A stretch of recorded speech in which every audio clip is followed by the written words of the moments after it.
नमस्कार, आप देख रहे हैं देश और दुनिया की दिन भर की मुख्य खबरें। शुरू करते हैं फटाफट। इस हफ्ते सोने चांदी में रही तेजी। सोना 1547 रुपए बढ़कर 75,640 रुपए पर पहुंचा। चांदी 91,448 रुपए प्रति किलोग्राम बिक रही है। इस हफ्ते सोने चांदी के दामों में तेजी देखने को मिल रही है। Indian Boolean and jewellers association IBJ की वेबसाइट के अनुसार पिछले शनिवार यानी 21 सितंबर को सोना 74,093 रुपए था, जबकि 29 और 28 को लगभग 75,640 रुपए प्रति ग्राम पहुंच गया। यानी एक ही हफ्ते में 1,547 रुपए कीमत बढ़ चुकी है। हरियाणा में राहुल की भारत जोड़ो यात्रा का पार्ट 2 रूट में जिताऊ सीटों पर फोकस। 30 से शुरू होगी यात्रा, प्रियंका गांधी होंगी शामिल। हरियाणा विधानसभा चुनाव में जीत को लेकर कांग्रेस मेगा प्लान तैयार कर रहा है। इस प्लान के तहत राहुल गांधी अलग अलग रैलियों की जगह एक साथ रथ यात्रा करेंगे। सूत्रों के मुताबिक इस रथ यात्रा की शुरुआत 30 सितंबर से होगी। ये 3 अक्टूबर तक जारी रहेगी। देश भर के मानसून ट्रैकर की बात की जाए तो देश में आज भारी बारिश नहीं। नेपाल के कारण बिहार में बाढ़। यूपी के सुल्तानपुर में 1000 घरों में भरा पानी। मौसम विभाग ने रविवार को किसी भी राज्य में बहुत बारिश की अलर्ट नहीं जारी किया, लेकिन मध्य प्रदेश में मानसून ट्रफ साइक्लोनिक सर्कुलेशन की वजह से आज कुछ जगहों पर मीडियम बारिश हो सकती है। उधर बात की जाए उत्तर प्रदेश की तो मानसून जमकर बरस रहा है। शनिवार को 8 जिलों में बारिश के चलते स्कूल बंद करने पड़े। मौसम विभाग ने 13 जिलों में बारिश के अलर्ट जारी किए हैं। 45 जिले में बिजली गिरने की संभावना। प्रदेश में अगले 3 दिन तक ऐसा ही मौसम बना रहेगा। राज्य के सुल्तानपुर जिले में 1000 से ज्यादा घरों में बारिश का पानी कमर तक भरा हुआ है। कई गाँव में पानी पहुँच कर मार्ग कट भी गए हैं।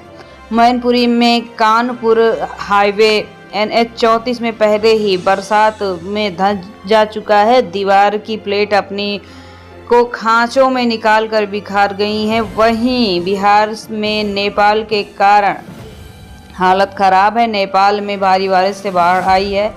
यहाँ 60 के करीब लोग दुनिया में ही नहीं हैं। नेपाल में बारिश के कारण बिहार की नदियाँ उफान पर हैं। शनिवार को कोसी बैराज के कुछ हिस्सों के ऊपर पानी बहने के कारण इंडो नेपाल रास्ता बंद किया गया। कोसी बैराज में अब 5 लाख क्यूसेक पानी छोड़ा गया। इसके कारण सुपौल, मधेपुरा, पूर्णिया, कटिहार में बाढ़ का खतरा लगातार बना हुआ है। आपदा प्रबंधन विभाग के आंकड़ों के मुताबिक 12 जिलों में करीब 1.41 लाख आबादी प्रभावित हुई है। बिहार के गोपालगंज में अस्पताल का ये हाल है जो आप देख पा रहे हैं।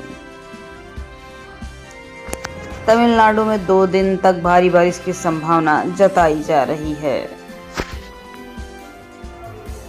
मोदी बोले 8 साल पहले आज ही सर्जिकल स्ट्राइक हुई। कांग्रेस मजबूत नहीं थी, कांग्रेस सबूत मांगती है। इस किस्म में गोलाबारी के जवाब में सफेद झंडे ही दिखाए जाते थे। पीएम मोदी ने जम्मू के MA स्टेडियम में विजय संकल्प महरौली को संबोधित करते हुए कहा, प्रधानमंत्री नरेंद्र मोदी ने जम्मू कश्मीर विधानसभा चुनाव के अंतिम फेज के लिए शनिवार 28 सितंबर को जम्मू में रैली की। उन्होंने MA स्टेडियम में विजय संकल्प महा रैली को संबोधित करते हुए 2016 में आज की रात ही सर्जिकल स्ट्राइक हुई थी। भारत ने दुनिया को बताया था कि ये नया भारत है, ये घर में घुस कर मारता है।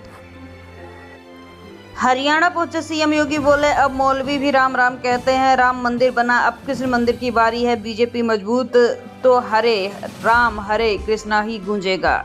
उत्तर प्रदेश के CM योगी आदित्यनाथ ने शनिवार को हरियाणा चुनाव को लेकर प्रचार किया। फरीदाबाद NIT सीट पर योगी ने कहा कि जम्मू कश्मीर से 370 हटने के बाद अब मौलवी भी राम राम कहते हैं। इसके बाद अटेली पहुंचे और योगी ने कहा कि केंद्र में सरकार बनाने के बाद राम मंदिर बनाना संभव हुआ। अब आप अयोध्या के अंदर भी एक विशाल मंदिर जल्द ही देखेंगे। उत्तर प्रदेश में राम मंदिर बनने के बाद अब कृष्ण मंदिर बनने की बारी है। योगी ने कहा कि हरियाणा में कांग्रेस राज के वक्त भू माफिया सक्रिय थे। भाजपा ने विकास के नए आयाम तय किए हैं।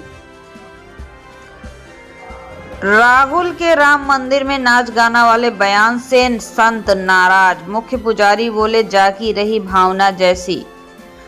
हनुमानगढ़ी के महंत ने कहा कि उनकी बुद्धि ही खराब हो गई है।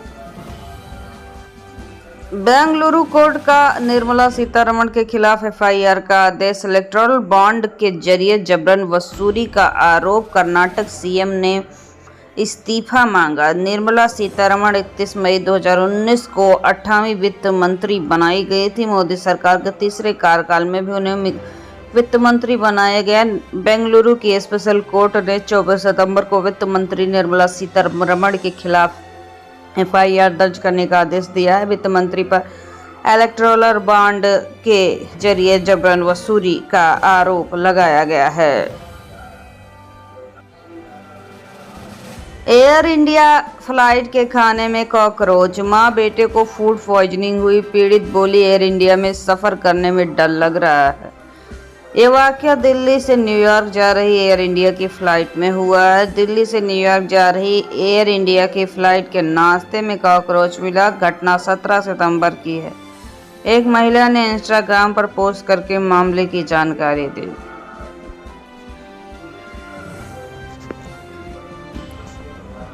खड़े हाईवा में घुसी बस, 9 लोग दुनिया में नहीं। मैहर में हादसा, 24 घायल। जेसीबी और गैस कटर से बस काटकर यात्रियों को निकाला गया। मैहर मध्य प्रदेश में शनिवार देर रात एक यात्री बस सड़क किनारे हाईवा से टकरा गई। इस हादसे में 4 साल के बच्चे समेत 9 लोग इस दुनिया में ही नहीं, जबकि 24 लोग घायल हो गए, जिन्हें मैहर, अमरपाटन और सतना जिले में भर्ती कराया गया है।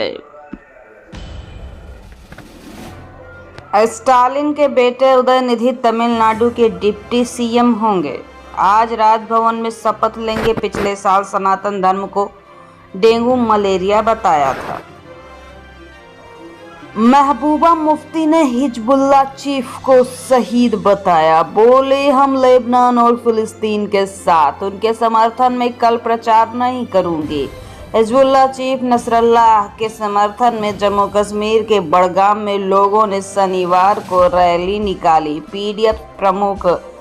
पीडीपी प्रमुख महबूबा मुफ्ती ने हिजबुल्लाह चीफ हसन नसरल्लाह की मौत को दुख जताया। शनिवार 28 सितंबर को एक्स पर अपनी पोस्ट में महबूबा ने कहा कि लेबनान और गाजा के शहीदों में खासतौर हसन नसरल्लाह के समर्थन में कल चुनावी दौरा रद्द रहेगा। राहुल गांधी का विदेश मंत्री को लेटर, कहा 37 तमिल मछुआरों की श्रीलंका से रिहा कराएं। सीएम स्टालिन ने यही मांग पीएम मोदी से की थी। राहुल गांधी ने शुक्रवार को विदेश मंत्री जयशंकर को लेटर लिखा, श्रीलंका में बंद तमिल मछुआरों की मांग की है। राहुल ने कहा, मछुआरों की रिहाई कराने और जब्त की गई नावों को छुड़ाने के लिए श्रीलंका के अफसरों से बात करें।